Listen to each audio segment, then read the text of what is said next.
नमस्कार, अमन study point पर आप लोगों का हार्दिक स्वागत है। दोस्तों, भौतिक विज्ञान के अंतर्गत आज हम लोग बहुविकल्पीय प्रश्नों के माध्यम से दो चैप्टर कवर करेंगे, जो बहुत ही महत्वपूर्ण चैप्टर हैं। प्रश्न इससे अक्सर आते रहते हैं।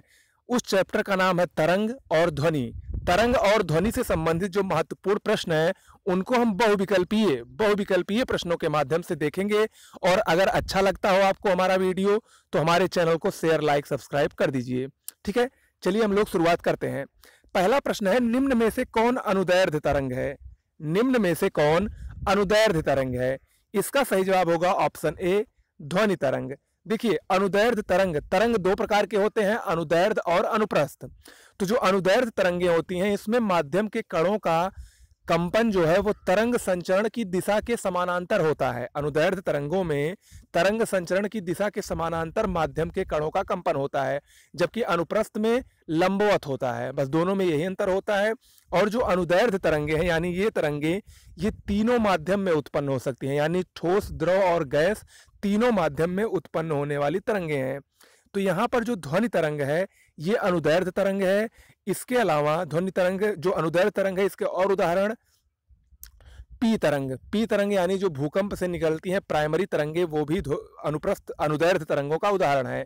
और अगर अनुप्रस्थ तरंगों की बात की जाए, तो प्रकाश तरंग, रेडियो तरंग और यस यानी जो सेकेंडरी वेव होती हैं भूकंप से निकलने वाली, वो सब कैसी तरंगे हैं? वो सब अनुप्रस्थ तरंगे हैं। ठीक है, अगला प्रश्न है, निम्न में से किस तरंग के संचरण के लिए माध्यम की आवश्यकता नहीं होती है? निम्न में से किस तरंग के संचरण के लिए माध्यम की आवश्यकता नहीं होती है? इसका सही जवाब होगा ऑप्शन सी, विद्युत चुंबकीय तरंगे ऐसी तरंगे हैं जिनके संचरण के लिए किसी भी माध्यम की आवश्यकता नहीं होती है। ऐसी तरंगों के जो प्रमुख उदाहरण है विद्युत चुंबकीय तरंगों के, उसमें है गामा तरंगे, रेडियो तरंगे, एक्स किरणें, पराबैंगनी किरणें। ये सब किसके उदाहरण है? ये सब विद्युत चुंबकीय तरंगों के उदाहरण हैं। अगला है, निम्न में से किन किरणों की भेदन क्षमता अत्यधिक होती है? आप लोग जानते होंगे, पढ़ा भी होगा, इसमें गामा किरण, ऑप्शन सी सही होगा। गामा किरण की भेदन क्षमता अत्यधिक होती है। अगला है, गामा किरणों की खोज किसने की थी? गामा किरणों की खोज बैकुरल ने की थी, ऑप्शन बी सही होगा। बैकुरल ने गामा किरणों की खोज की थी। अगला है, नाभिकीय अभिक्रिया में किन किरणों का प्रयोग होता है? नाभिकीय अभिक्रिया में प्रमुख रूप से गामा किरणों का ही प्रयोग होता है, ऑप्शन ए सही होगा। नाभिकीय अभिक्रिया में गामा किरण का प्रयोग होता है। अगला है, एक्स किरणों की खोज किसने की?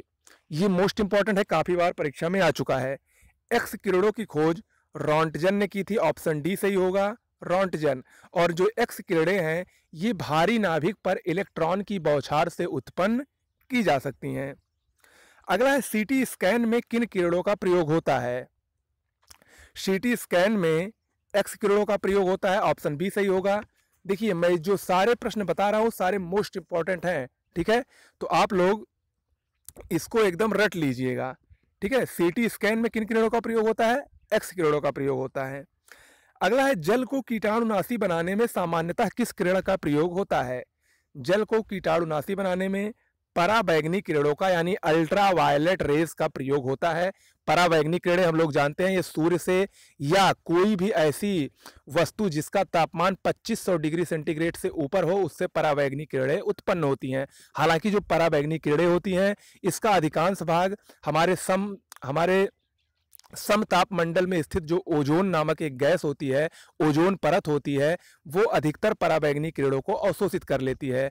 और पराबैंगनी किरणें अगर पूरी मात्रा में पृथ्वी पर आएंगी, तो मनुष्य में स्किन कैंसर, त्वचा कैंसर का खतरा बढ़ेगा, क्योंकि ये एक हानिकारक किरणें होती हैं। ठीक है, पराबैंगनी किरणों की खोज किसने की थी? ये भी मोस्ट इंपॉर्टेंट है। पराबैंगनी किरणों की खोज रिटर नामक वैज्ञानिक ने की थी, ऑप्शन बी सही होगा। अगला है, जाली करेंसी नोट की जांच में कौन सी किरण प्रयुक्त होती है? जाली करेंसी नोट की जांच में पराबैंगनी यानी अल्ट्रा वायलेट किरणों का ही प्रयोग किया जाता है। इसके अलावा पराबैंगनी किरणों के अन्य जो प्रयोग हैं, प्रकाश विद्युत प्रभाव उत्पन्न करने में, और विटामिन डी, पराबैंगनी किरणों से विटामिन डी भी पैदा होती है। ओके, अगला है, टीवी रिमोट में कौन सी किरणें प्रयोग में लाई जाती हैं? टीवी रिमोट में सामान्यतः अवरक्त किरणें यानी इंफ्रारेड रेज प्रयोग में लाई जाती हैं। अवरक्त किरणें यानी इंफ्रारेड रेज की खोज हर्सेल नामक वैज्ञानिक ने की थी। इसके अलावा टीवी रिमोट के अलावा जो कोहरे में फोटोग्राफी की जाती है उसमें भी अवरक्त किरणों का प्रयोग किया जाता है। ठीक है, अगला है मनुष्य द्वारा सुनी जाने वाली तरंगे हैं। देखिए, मनुष्य द्वारा श्रव्य तरंगे सुनी जाती हैं, ये एक प्रकार की ध्वनि तरंगे हैं। ध्वनि तरंगे देखिए 3 प्रकार की होती हैं, श्रव्य, अपश्रव्य और पराश्रव्य। तो जो अवश्रव्य तरंगे होती हैं, इनकी जो सुनने की क्षमता होती है वो होती है 20 हर्ट्ज सेंटीमीटर। 20 हर्ट्ज सेंटीमीटर की तरंगे अपश्रव्य तरंगे कहलाती हैं। और ये मनुष्य की धड़कनें जो होती हैं ये वही तरंगे होती हैं, कौन सी? अपश्रव्य।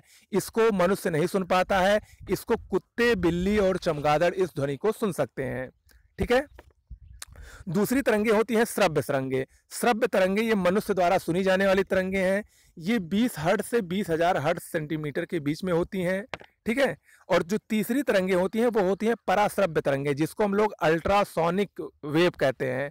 ठीक है, ये 20,000 हर्ट्ज सेंटीमीटर से ऊपर की तरंगे होती हैं, और ये चमगादड़ और कुत्ता इस तरंगों को सुन सकते हैं। ठीक है, ये गाल्टन की सीटी से उत्पन्न की जाती हैं।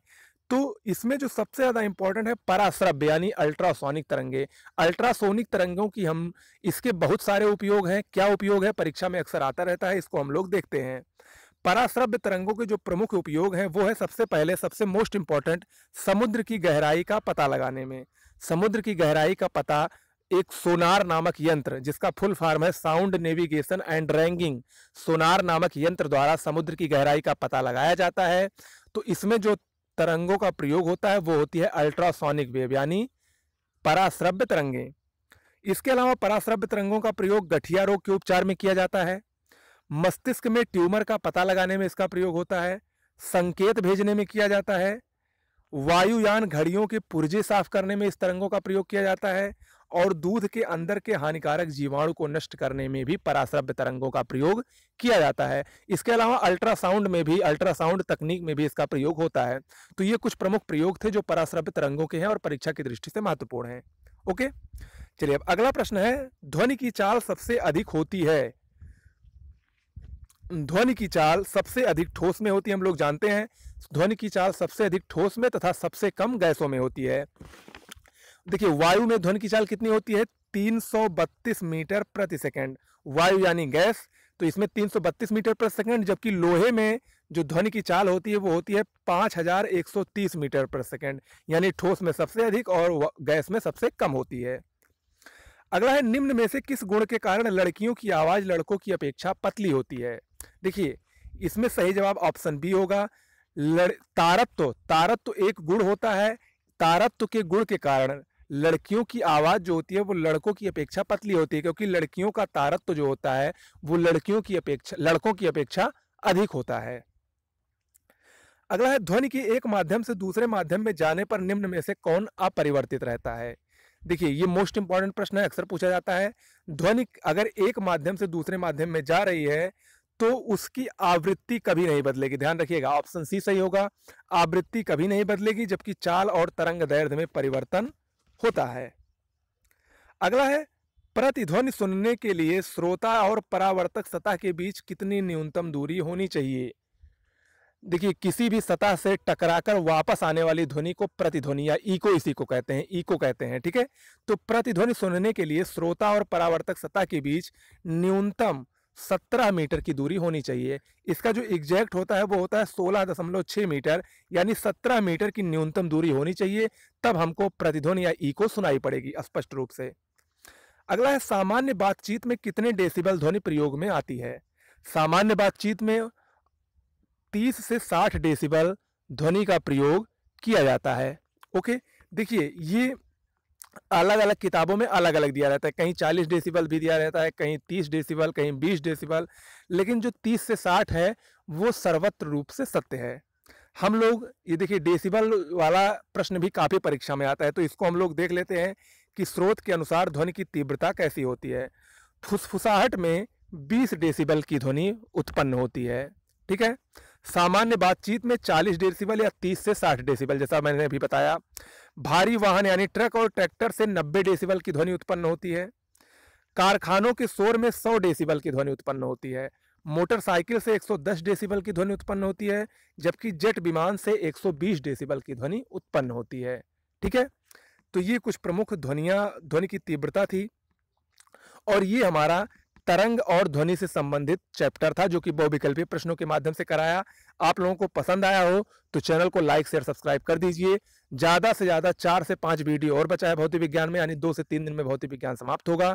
इसके बाद हम लोग जीव विज्ञान पढ़ेंगे और उसके बाद हम लोग इतिहास पर चलेंगे। ठीक है, नमस्कार।